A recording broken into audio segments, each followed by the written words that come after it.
So hello viewers, welcome back to Kranthi world. இன்றைக்கி நம்ம வீடியோவில் பார்க்க போகிறது பிராத்மிக் லெசன்ஸில் இருக்கக்கூடிய பாக் 1ல் பார்ட் 9 தான் வந்து பார்க்க போகிறோம். அதனுடைய கொஸ்டின் ஆன்சர், அதனுடைய எக்ஸ்ப்ளனேஷன்ஸ் தான் வந்து பார்க்க போகிறோம். ஸோ ஃபர்ஸ்ட் கொஸ்டின், ஷேகர் கா கர் கஹான் ஹை, அதாவது ஷேகரோட வீடு எங்கே இருக்குது அப்படின்னு சொல்லி கேட்குறாங்க. கஹான் அப்படின்ற வேர்டு எடுத்துகிட்டு ஷஹர் மேங், இந்த சிட்டி, அதாவது ஷஹர்னா சிட்டின்னு அர்த்தம், மேங்குனா இன்னுன்னு அர்த்தம். ஸோ சிட்டிக்குள்ளே இருக்குது அப்படின்றது ஆன்சர். ஸோ ஷேகரோட வீடு சிட்டிக்குள்ளே இருக்குது. ஷேகர் கா கர் ஷஹர் மேங் ஹை, அதுதான் ஆன்சர். கஹான்றதை எடுத்துகிட்டு ஷஹர் மேங்னு எழுதினா போதும். மற்றதெல்லாம் கொஸ்டினை பார்த்து எழுதிட வேண்டியதான்.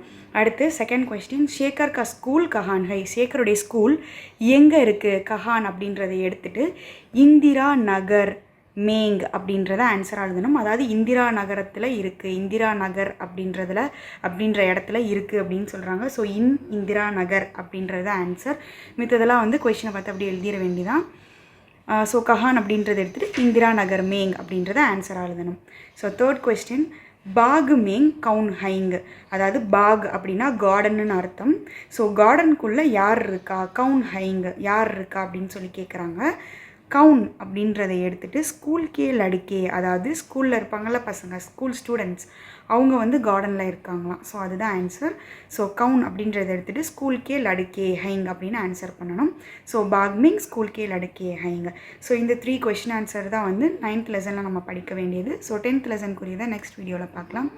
பாய், தேங்க்ஸ் ஃபார் வாட்சிங்.